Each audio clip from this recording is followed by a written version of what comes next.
Welcome back to the Topos Institute Colloquium. Today, we're very happy to have Daniel Polani telling us about organization of the information flow in the perception action loop. So please, Daniel, whenever you're ready. Hello, everyone. I am very pleased to talk to you, and I'm particularly grateful to David for inviting me to your colloquium. I will be talking about information, more precisely Shannon information, and what it tells us about the perception action loop and how it flows through it. Now, the policy of questions that I would like to espouse is I would go for any question during the talk. If it turns out that it gets too long, then I will downgrade it to any clarification questions during the talk and any other question at the end, if that is okay with you. But by default, I would say let's try how far we get with arbitrary questions allowed during the talk. Okay, so let me start with saying thank you to the people who have been involved in this topic. Now, I should say one thing, that this is not a single person's effort.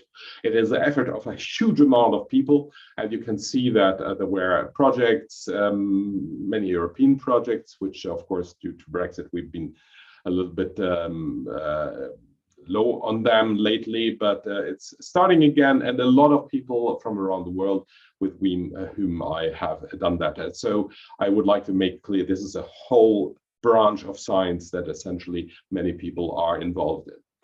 And here are a couple of projects that supported this work. And let me start by a quote, which I really like, a quote by Matt Botvinnik. And the quote is, "For a scientist, understanding is the coin of the realm." And that means that when we talk about understanding, it's not enough to just get things to work. It's not enough to somehow wing it. We want to actually know why it works and what are the precise conditions under which it works and what the consequences of that are. So this is how I'm driven in this research. I'm not driven by making things faster, more efficient, computationally more scalable. What I'm interested in understanding how the perception action loop of intelligent beings or agents and possibly also biological organisms works and how it organizes its operation. And by this, I hope also that some questions will emerge that may be relevant to or may be amenable to category theoretical treatment. So let me start with a very, very simple model. And this will be the basic model that I'm going to use throughout the talk. Everything I'm going to talk about in the coming is going to be based on this model. So we'll start with the model, and all the models are going to be based on so-called causal Bayesian networks. So what is a causal Bayesian networks? You can intuitively see it as a graph which has an additional structure imposed on it, which are conditional distributions. Let's start with the simplest one. So let's assume we have a random variable W, and this W has an index, and the index t-3 indicates that this is a particular time, some time t, -3. Now we have a second world, which is t-2, and it comes from an arrow. This arrow indicates a kernel or a conditional probability distribution, you could imagine. So if W is a random variable, W t-2, basically that is essentially given as basically the marginalization of, you take this probability distribution, this arrow is giving W t-2 given W t-3, and basically by marginalizing out this one, you get the distribution on W t-2. So this is basically just a Markov chain, nothing fancy. This is the most simple world model there is. Physics essentially pretends like this is the case. I'm forgetting now about quantum physics. This is purely classical, what I'm talking about. So this is a purely classical picture. The state of the world is completely captured at one time, and then from there on, it moves forward. And at this point, at this movement, I assume it might be stochastic. I take a coarse graining that has stochasticity. I don't require it to be really unitary. Now, if I want to talk about an agent, what is an agent? So in the simplest form, you could imagine a world with a blind agent. What is a blind agent? It is a cognitive entity that makes decisions. It does things, and in doing things, it modifies how the world behaves. And the simplest of all agents is an agent that has no input. This is called an open loop or blind agent, and that means that what we have is an action. This is again a random variable, and t-3, and the agent basically impinges on the world. So whatever the original dynamics was, it's now being modified. The way to read this Bayesian network, or rather causal Bayesian network, is this probability w t-2 is conditioned on not only the previous state of the world, but also on the action that the agent has chosen. Now, implicit in this notation is we have now actions of the agent at different times. Implicit in this notation is when I'm saying the agent is blind and there's no memory either, it means there cannot be any encoding in the time. That means the agent cannot know in which time it is. In other words, all these kernels, all these actions must be the same. And we imply that everything that we encode in the change of the world must be encoded in either W or the random variable A, and in A, there's no change in the world, so all A's are the same, and all these kernels must be the same. This is an implicit assumption in this way of writing the diagram. Now, what I would like you to notice, that means that this agent does the same thing, has the same probability distribution with the same kernel, which essentially can be seen as a parameterization of the Markov chain in which the world works through the probability distribution chosen on the axis. But more practically, think of it just a blind agent that just does stuff. It has no memory, so it keeps doing the same things over and over. Same means same distribution. It can be stochastic. There's no requirement for it to keep just doing the same action. It might be different actions, but the distribution does not change. That is the next level agent. Now we add more. We add the ability of the agent to sense. The action now depends reactively on the previous world state. So we have the action that depends on the world state, and the agent is here in this model. There's no restriction on what the agent in principle is allowed to pick up from the world. Now, we can extend that to agents as we know them. So this is the world again, our nice world. But now the world impinges on the action not directly, but through a sensor. Again, we assume that this is time homogeneous. So as we move through time, all the arrows remain the same, which means all the kernels remain the same. Of course, the states do not have to be, and the world can change, and the states can change, the sensor can change, and the action can change. The sensor now means you have a limitation on what you can see from the world. This has various consequences later on. Sometimes we will identify the sensor with the world if it's not important that they are distinguished, and sometimes we will make a point of saying the sensor is different from the world, it sees only parts of the world. It will depend on the context what we are interested in. And finally, the most general model I'm going to consider is the following. Here's an agent with, there's a world, there's a sensor, and instead of picking directly an action, there's a memory. And what is a memory? A memory gets its input from the past. Here we see t-2 is more clear. The world impinges on the sensor, impinges on the memory. The memory is like think of it a computer with a memory stick. It sees what has happened before and produces a new action A. And so we have the world impinges on the agent, and we have this nice zigzag pattern. And I do think that it is worthwhile observing two things. Number one, there's a symmetry, and the symmetry is not just a time symmetry, which of course is broken in physics. It's a big question why actually time has a direction. I'm not going to discuss that here. But the other symmetry that is not as obvious is if you forgo any semantics between the world and the agent. So we don't know this is M and this is W.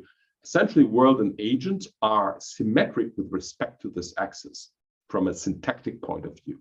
So essentially, world and agent are duals of each other with respect to the sensory actuator membrane. I do think that there is some food for thought what that means for us. One thing that we can see, this symmetry is broken by the virtue that the world is usually much more compressible than the agent. So if you look at the world, that's mostly physics. Physics is relatively simple. What does it mean simple? It's lots of predictability, there's lots of compressibility. If you throw a ball, essentially by knowing the velocity and location of the ball, you can predict its trajectory quite well. And that means it's compressible. While brains are usually very densely packed. So the symmetry breaking is on the level of semantics of what these nodes do, not so much on the level of the graph. And I do think that is something that is worth exploring, and especially if looked from a category theoretic perspective, I think that's something worth discussing further. Anyway, so after we discussed that, this is the most generic model for agent and the world.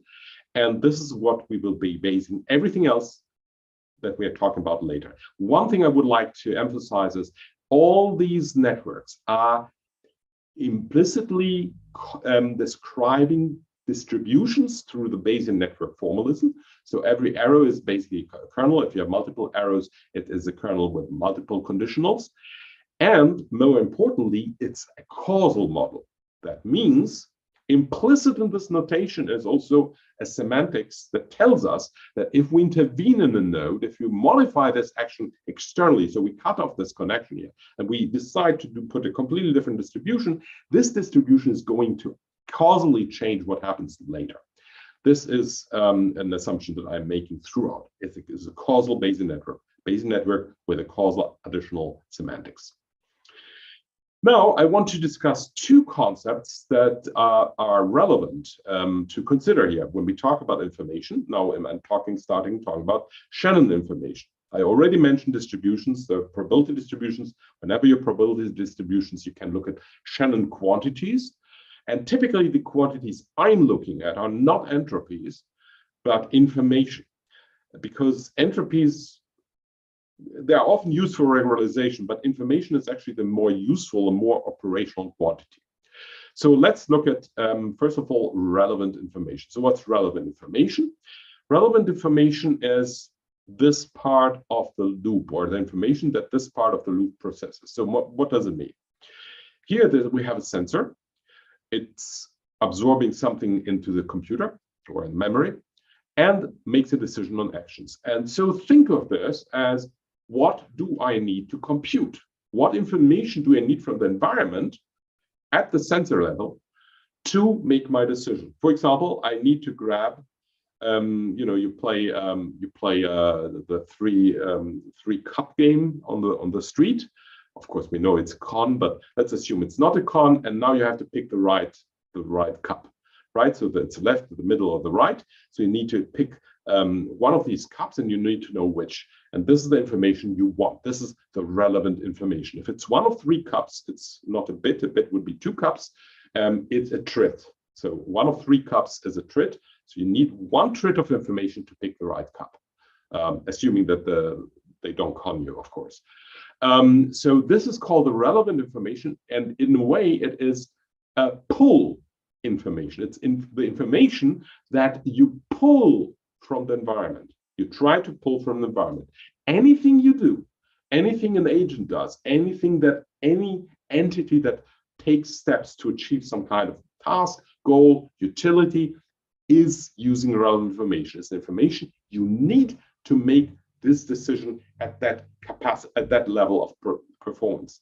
If you are more sloppier, you might get away with less relevant information. So if you're ready to make mistakes, maybe you can get away with less pull information.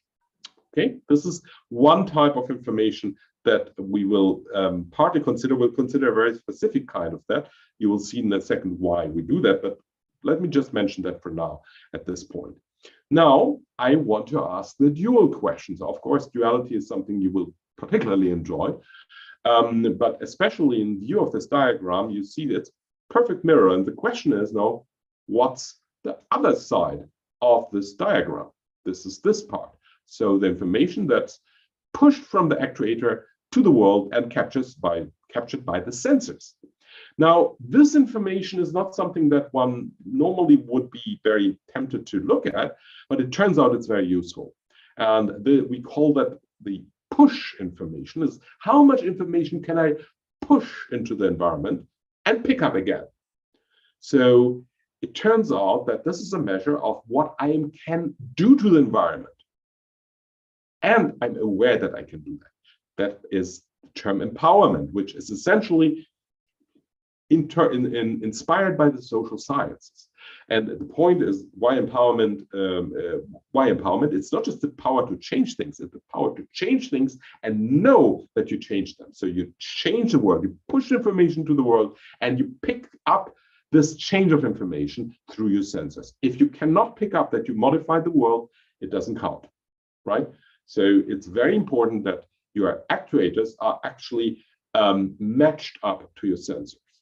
That is important for various reasons, but probably the easiest reason to mention is that this quantity was inspired by considerations from evolution. And in evolution, an organism cannot afford to waste structure and energy and cognitive cost unless it's useful. And therefore, anything you do you must be able to pick it up. If you don't pick up what you're doing, then either you don't need the actuators or your sensors are not good enough. Okay, so let me give you an example what you can do with this formalism. So here's a very, very simple example, a very boring example. It gets only interesting once you start looking at the informational perspective. So this really boring example is a navigational task. Imagine a chemical. This chemical is a field which has a maximum in the center, and it goes down as you go further and further away from the center. Now, we have an agent, and this agent is really not very interesting. It's a simple agent, and the agent can go north, east, south, or west.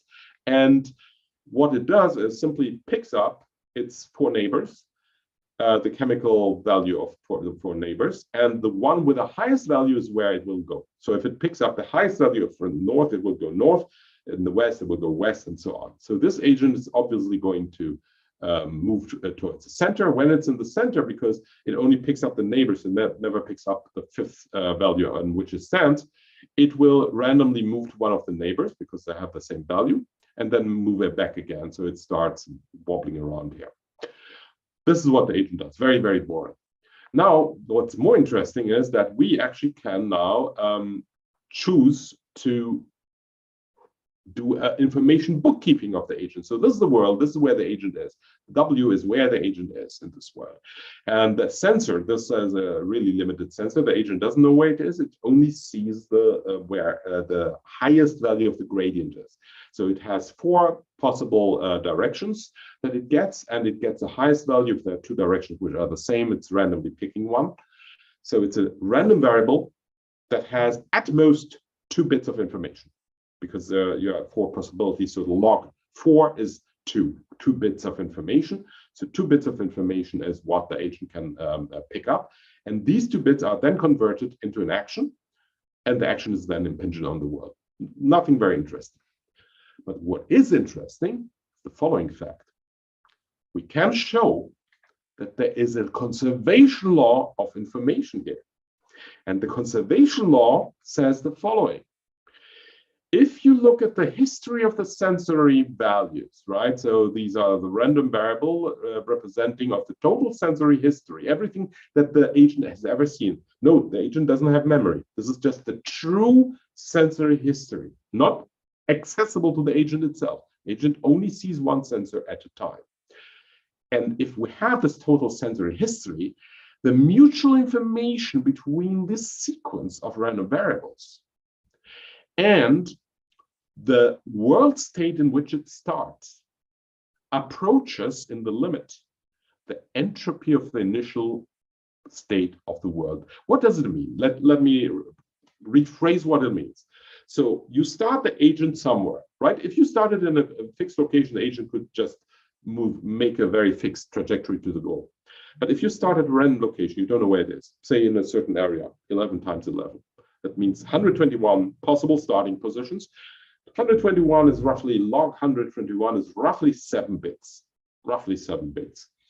And so you have an uncertainty of a starting point of 7 bits. When the agent moves to the center, essentially the uncertainty of where the agent is drops virtually to 0 or near 0. And for doing so, the agent must process information about the gradient in this case. And turns out they must be the same. The uncertainty of initial state in the world and the information that's being processed throughout the run must approach to be the same value. Now you say, wait, that confuses a bit. Okay, let's turn it around. Let's turn the whole game now around. Let's assume your agent is in the center. You have no idea where you started from. You want to reconstruct where you started from. You want to go back. To go back, you really need to know where you started. You need to know your 7 bits. You need actually to know this location. And basically what it says that if you have the sensory history, you can retrace it and go back to the initial state. So the whole sensory history must be processed, must actually be used to get this information about the initial state. It is one way or the other way. It doesn't matter in which way you look at it. So this is an information conservation law. It's not physics. This is math. In other words, to solve certain problems, you must process a certain amount of information. There's no way around it. And that is a far more general principle in many cases. Sometimes you need to use more information. It depends. In this case, the information is transformed completely because there's no extra noise. There's no sink. There's no source that pushes the agent around. But in the simplest case, it's a conservative system. You have this conservation. Okay, so in other words, in the language of physics, you could say there is no perpetuum mobile of third kind. First kind, we know we can't generate energy out of nothing. In the second kind of perpetuum mobile, it means you can create work out of having a heat bath that has no differences, but you can still create work of that. So you could land a probe on Venus and it would just drive itself just from the heat, the movement of the atoms, of the molecules in the Venus atmosphere. You can't do that either. But you cannot also generate information out of nothing. That's the third kind. I would like to also mention, just on the side, I don't have time to go into that in detail. There may be no free lunch, but sometimes there is free beer. And it turns out that informational cost or information may be sometimes given to you by the environment for free. And that is something that is super interesting if you want to understand how actually cognition might be bootstrapping itself. In my opinion, that is the key to understand where that comes from. I don't have much time to talk about that today, but I want you just to keep that, that soundbite in your mind. I finally conclude this part of the talk. We basically have said that we have an information balance sheet. There is a certain total amount of entropy you need to remove if you want to go from a random starting state in this grid to the center. To do so, you actually have to process it, and that amount is fixed. You can't change it. That is a law of physics. But how you process it, it doesn't say it. So you could actually take in the full information. If there was not a sensor, you could take in the full information of where you are, like a GPS, close your eyes, and then walk a pre-computed route to the target. That's one way to do that. The other way to do it is what we did here is every step you take in a bit of information, you spread it out like butter on a toast. It doesn't matter. The total information must reach the entropy of the initial uncertainty. Okay, so I want now to move to a different topic, and I want to talk about modularity. And again, the example is very, very simple, but I hope it will clarify a few things. that may not be as obvious as on the second slide as they seem to be in the first. So Ludwig Wittgenstein said so nicely, problems are solved not by giving new information, but by arranging what we have known since long. So here's the problem. We are going to talk about a very trivial case. The case is you have a safe. The safe has 1024 combinations, and you need to find the right combinations to crack it open. So you need to basically identify 10 bits. That's not a lot, right? 10 bits is not a lot. And the question is, well, how many yes, no question do you need to crack it open? And you would say, well, log 1024, which is then 10 questions. Well, one thing that in this problem is always forgotten is that not every question can be asked, right? The 10 bits assume you are allowed to ask any question you want. But in a safe, that's not usually the case. If the safe is well built, it doesn't leak any information whatsoever, except for the response it opens or it doesn't. So you set it to a setting and try to open it, and it doesn't open. Set to a setting doesn't open, and only when you get the right setting, it opens. So if I have a safe that is perfectly built, it will leak information only very slowly. We'll show in a second how slowly. Basically, every time you try a new experiment, you know one combination that doesn't work. That's the information that you get leaked. It's very little. If you have two wheels, however, and you get a click information once the wheel is set to the right position. So you have 10 bits, but only 5 bits per wheel, and it makes a click when it's on the right position. The leakage of information much faster. Of course, if you have 10 switches, and each of the 10 switches clicks correct or not correct, click or not, if it's in the right setting, this corresponds to our old problem or old setup where we can ask any question we want. So the problem has 10 bits of uncertainty, but it's very different 10 bits. It's not very different 10 bits, or rather very different ways of looking at 10 bits. And I won't go into the detail, but basically you can ask how much information is revealed in a good safe. So every new combination, how much information does it reveal about the true setting when you have observed S1 to SK setups? And this is written by entropy. You can actually compute it. And basically, I'll just plot it. So here we get the result. So overall, this is 1024 trials. So 0, 1, 2, and so on, so on, so on. It goes for 1024. And what you can see is when you didn't try anything, you have no information in any of the case. Now, when you try the perfect safe, it's a red line, you see that essentially it's almost linear. It's not quite linear, it's slightly concave, but it's almost linear. And it basically reveals roughly 1/100th of a bit per experiment. Every time I try a combination, I get 1/100th of a bit. And once I've done 1023 trials, I know whether it's the 1023rd or 1024th, because the 1024th is not new anymore. The last one doesn't give me new information. So it's very clear this is very slow to reveal information as we can move on.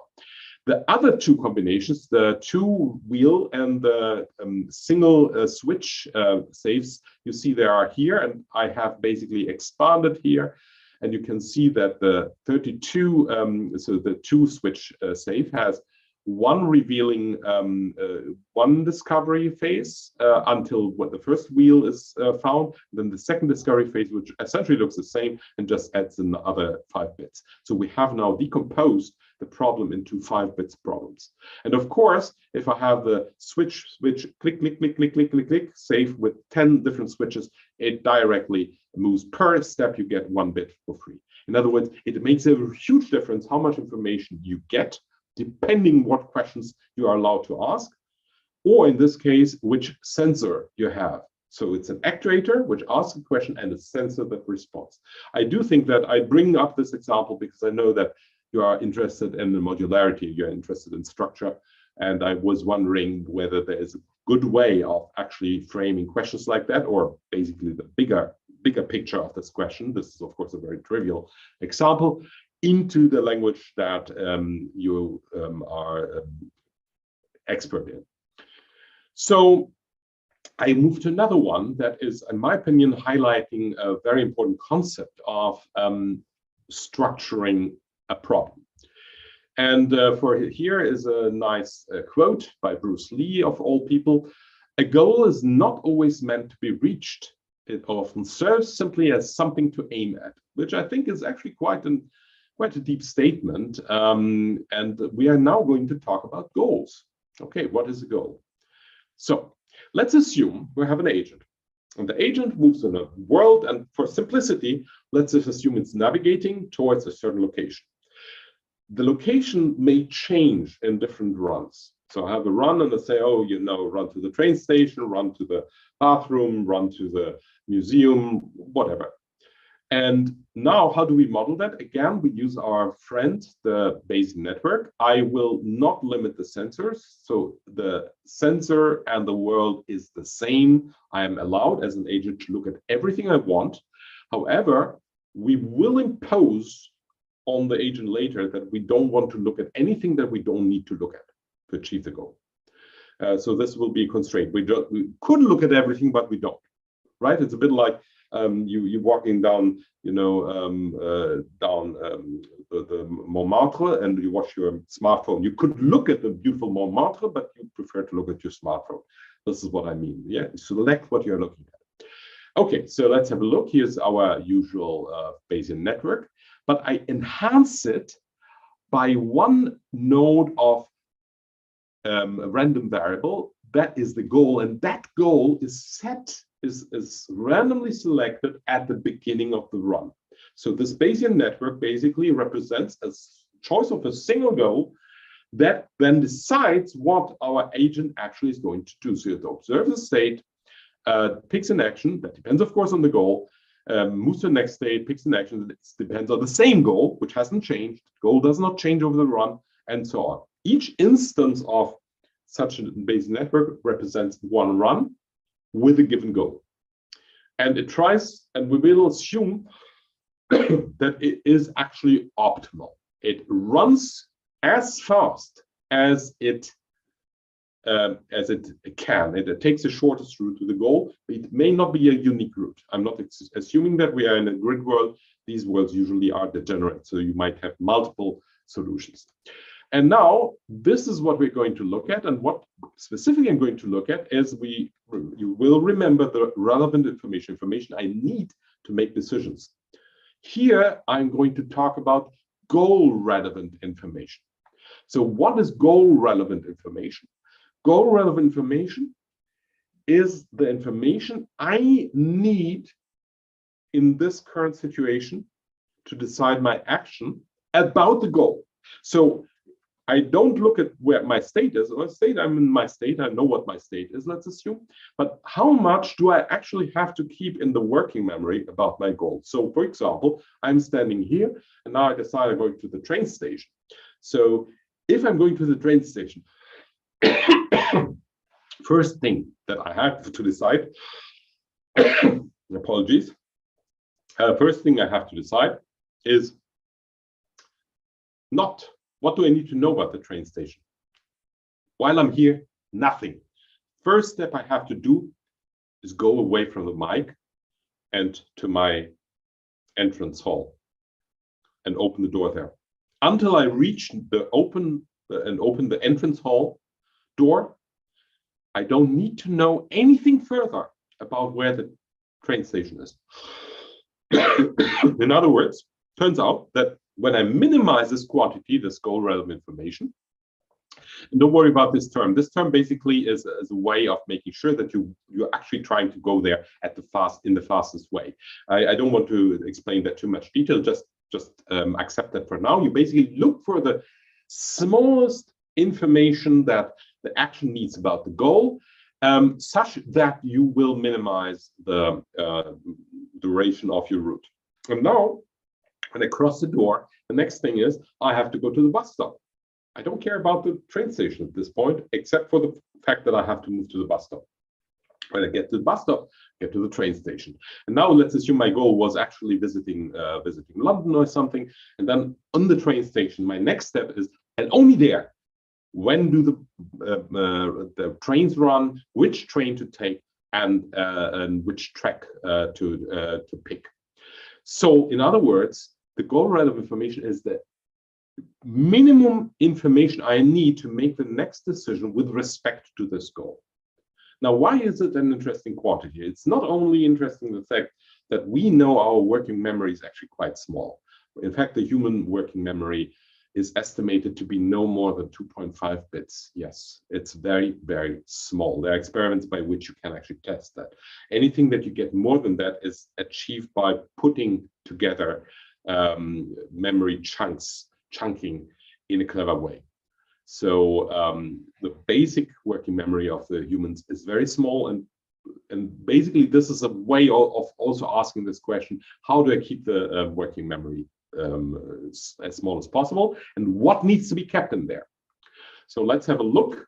So here is the goal relevant information in this room. This room where we have walls. These dark things are walls. And in the walls there are doors, and the doors have one passageway. Is a passageway which has the width of one cell, and the darkness of the fields is basically the average goal relevant information that you maintain in different locations for all possible goals, right? This is average of all possible goals that the agent might have. So one thing that's notable, if you are, for example, in a corner, you have relatively low goal relevant information. The reason for that is that most of the time, you know, you have to go somewhere here first. So very rarely you stay in this area. This is basically the low amount of goal relevant information when you have to, oh, no, you have to stay in the area. But most of the time you don't. And so by default, you assume that you're going down there, and this is reflected in very low goal relevant information. And you see that there are these highways of high goal relevant information, and they basically coincide with the doors, the door axis. And that is the reason, because on a highway, you have to keep in mind, where do I have to leave? Where do I have to go to the left or to the right when I'm reaching the right location? So the highways have a relatively high goal relevant information. Now, where it gets interesting is how it changes. What changes about the goal relevant information? So we can have a look at what it is. I mean, we can, for example, ask a question. How much about information about the goal does the current action, this is the current action, this is mutual information between the current action and the goal. How much about this mutual information does it pick up right now that was not already in our past actions? So our past actions are principle our history, everything we've done until now. And the question is now, how much do I need to pick up in my next step?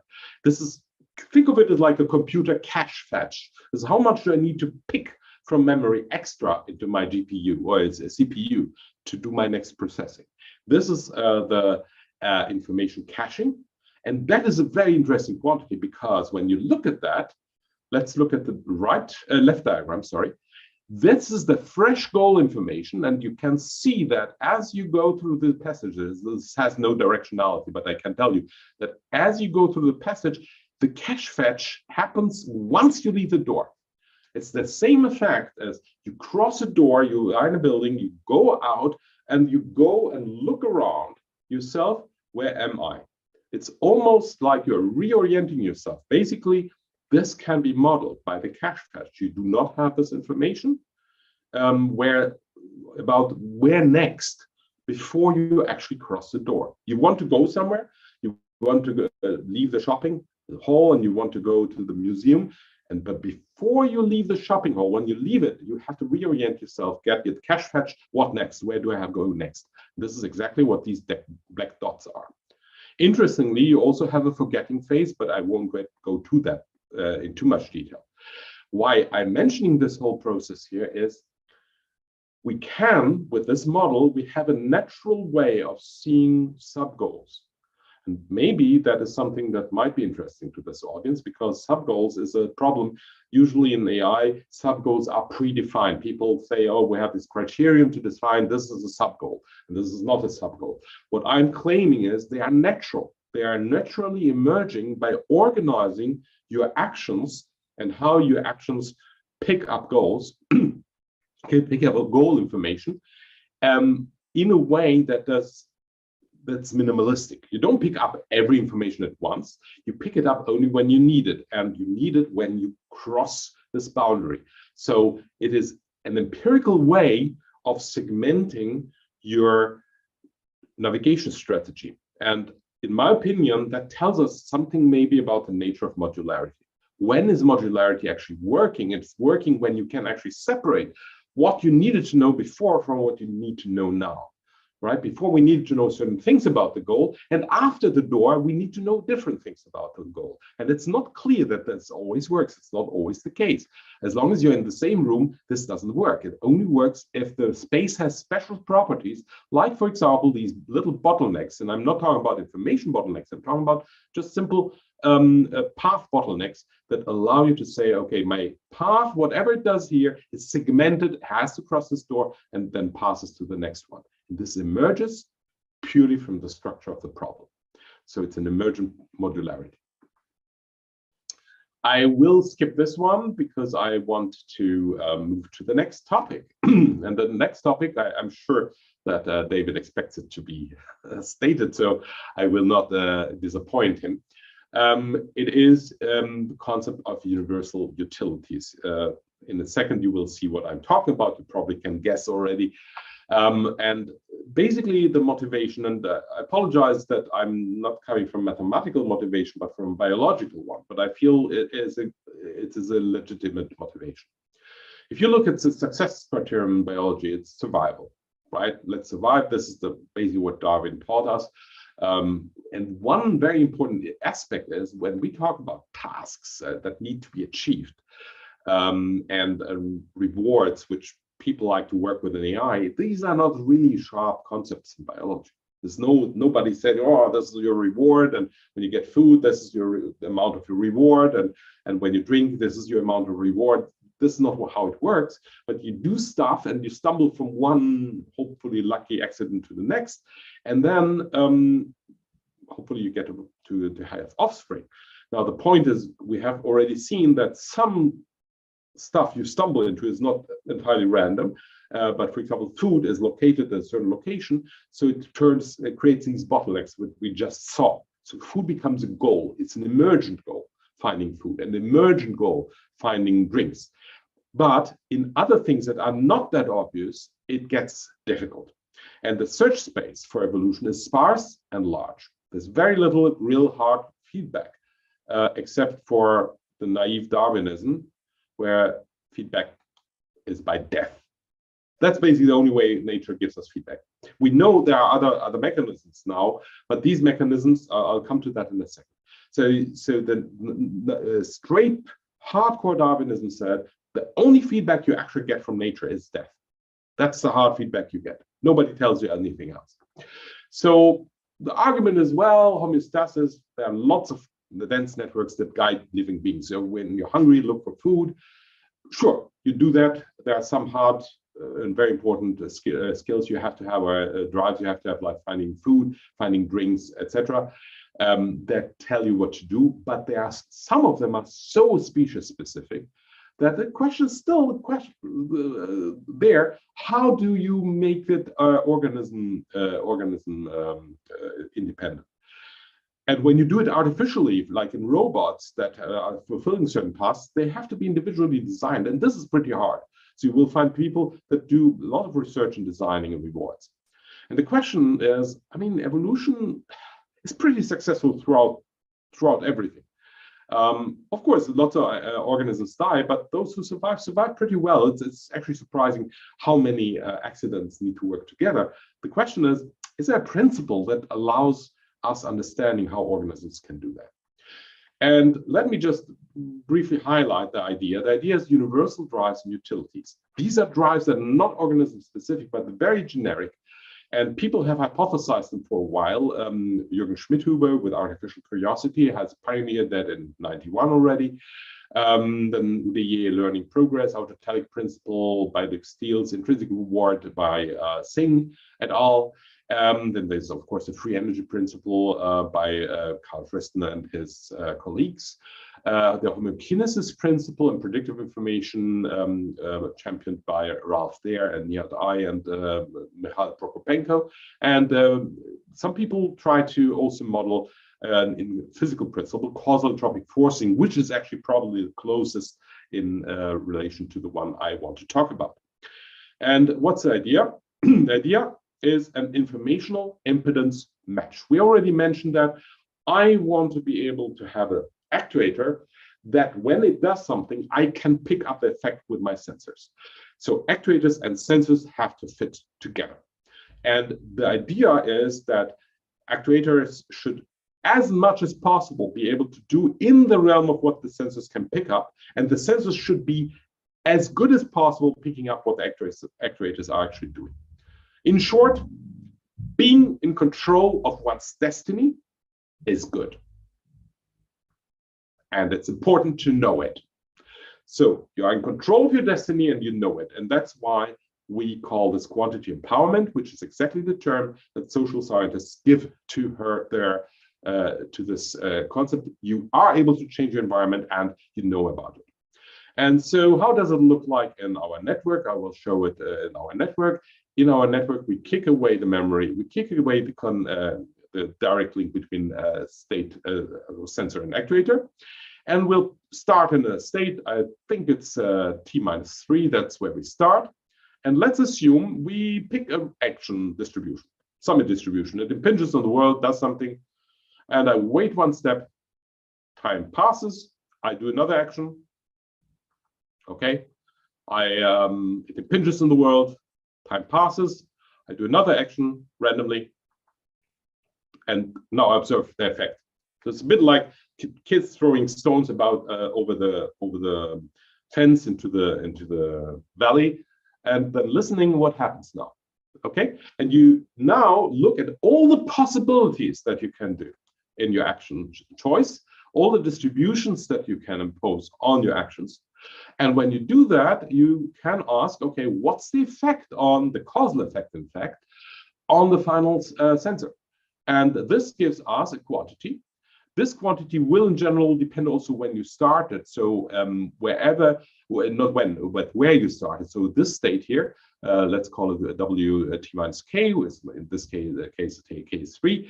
This quantity is the maximum of what the actuations can do, the distribution of the actuations can do to the final observed sensor state, given the starting state.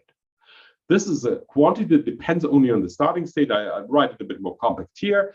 And this quantity is a channel capacity in the language of information. It's asked how much information can I send from the sequence of actions to the later observation. This quantity we call empowerment. So what is it? I will make just a few statements. It's local, so it doesn't have to go to infinity. It just can look forward to a limit of your site. And it does not require a reward function being specified from outside. It's completely intrinsic to the dynamics of the system. And basically, the most important way to look at it is you maximize how many distinguishable futures can you generate for your agent. You basically ask, how many futures can I create? And the goal is to move into states that have the most futures. Doesn't mean that you pick them, just means you can pick them. It's a potential, it's not an action. It's like money. Money doesn't mean anything unless you spend it, but it's a potential. It allows you to spend. So a little example, here's a room, a little maze with walls, and you can see that the darker regions are the ones with higher empowerment, so more in the center. You have lots of locations you can reach in 5 steps, for example, and this one is 2 steps. So in 2 steps, there are lots of locations you can reach. When you are in this corner here, you can't reach much, so it's very, very low. And this is 1-step empowerment, so you just look at 1 step, what can I reach in 1 step, what can I reach in 2 steps, what can I reach in 5 steps, in 10 steps, and you see they're pretty consistent and give you a nice structuring of the space, and an agent will want to be at a location of high empowerment. It has interesting links. I don't have time too much to say too much about that, but it has interesting links with global quantities such as centrality. Turns out centrality is like, where would you put a fire brigade here to respond to fire? And again, this is the fire brigade problem. So you look at a place that on average will have the lowest distance to any spot in this world. Where would you put your fire brigade? You would put it here. And turns out that it's pretty much matching what empowerment would tell us. But keep in mind, empowerment does not see all the states. It only looks at the horizon of 1, 2, 5, 10. 10 is pretty far, but 5 is not global. It doesn't see everything. Still, it matches qualitatively quite well, and you can see this anti-correlation. It is pretty well anti-correlated despite being local. I'll need to warn you when there's 5 minutes to go, but I forgot to do it. I'm sorry. So you're entering your question time now. Okay, then let me just show 1 or 2 examples, just for fun, if you like, and then I am happy to wrap up. Is that okay? Yes, that's great. Okay, so here's another example. Empowerment. I think I'll do it by hand. It's easier. Okay. Empowerment basically becomes 0 when you die. So this is a Pac-Man agent, and it tries to maximize its empowerment. And it runs away from this ghost. These ghosts are very aggressive. They're more aggressive than the real Pac-Man ghosts. They are all basically directly running after him. And you notice that this agent actually trolls them. So the empowerment tells it if it can control its environment, which means all the ghosts, it will actually do so. And so he pulls them back behind it. It's not enough to just avoid dying. It's like, yeah, I'm going to make you do dance according to what I want to happen. It's one thing. I have another example. Here is my favorite one, is a Minecraft example. Everybody loves Minecraft, I hope. So here's a little agent, and that agent would die when it hits the lava. This is the lava we put in the world. So this little agent builds an island to survive the lava. It's a very stupid agent. It reacted too late, but it isn't dead. So its empowerment is not 0. It has the choice of moving around. Same scenario with the difference that now this agent is a bit better. We call that the Dutch strategy. He builds a dam and a ditch to keep the lava from impinging on his environment. And you see it has survived very nicely. My favorite example, and those who live in Montreal actually particularly appreciate that one, is another solution to the empowerment problem. In this Minecraft example, we pull the lava in, and this agent goes underground and builds tunnels to survive the lava. So it puts the cork in so the lava will not pour in, and then builds this tunnel, and it will survive underground. And this was not programmed in. It's emerging from the structure of this game. And one thing that Dave and I have discussed in the past is a way of actually structuring empowerment in a way that can be scalable, that can be decomposable, that makes things modular. And with this, I hand over to the time section, to the question section. Great. Well, thank you, Daniel. So yes, we have time for questions. We have about 7 minutes. Please feel free to raise your hand by pressing the react button, I believe, or just unmute and speak if you have a question. Kevin. Hi, thanks very much for the talk, Daniel. I was wondering about the dual side of this empowerment notion. You described the empowerment metric as having a lot to do with maximizing locally the number of worlds you can achieve from your current state. But surely another major aspect of an agent living its life as well as possible involves actually narrowing down possibility and focusing and specializing and on scientific field or romantic partner, removing choice is also very important, right? Is that in any way connected to this story? Okay, that's a very good question. Thank you for asking it, because it's one of the things that requires really discussion. I'll try to make it short. So my favorite example is the following. When you play football, I'm talking about European football, so basically soccer. Basically, you want your team to control the ball. So you want to control the ball, and that's the most important thing. When you control the ball, you decide what happens. But of course, that's not the only thing you want. You want to drift towards the opponent goal. And of course, when you're close to the opponent goal, you actually want to relinquish the ball, which is the opposite of keeping it and controlling it, right? So you exchange the power you have over the ball for another value, namely the goal. This switch, this is basically when you exchange empowerment for an actual value, when you exchange empowerment for getting food, when you exchange empowerment for getting a mate, when you exchange empowerment for whatever, right? It's like you have money, but in the end of the day, you buy a house or a yacht or food or a trip, you do something with it. So this concept of exchanging something, this voucher, this intangible potential for a concrete goal is not something I have discussed. I basically only discussed the accumulation of this power. Of course, you're completely right. This needs a special formalism. Now, one way to treat it, it's not the only way, but one way to treat it, and some people do that and say, well, actually, it's still about empowerment. Because in the end of the day, when you want to win a game in football, you shoot the goal, you win the game, which means you stay longer in competition, you stay alive longer. And you stay longer in competition, you win, say, a trophy, you get more money. You get more money, well, basically empowerment again. You get better players, you can be better in the hierarchy and so on. So you could consider goals as an intermediate bottleneck of empowerment. So you have to go through this bottleneck to get more on a higher level. That is an interpretation that some people, I will credit them, this is Tom Anthony and Christoph Salge, had of what this exchange means. If you wanted to make it practical, like making the switch explicit, it's not a solved problem, but there are some ideas about that. But you could, if you want to, you could express it as an empowerment on the next level problem, if you want to. Thank you. Thanks, Kevin. Are there other questions?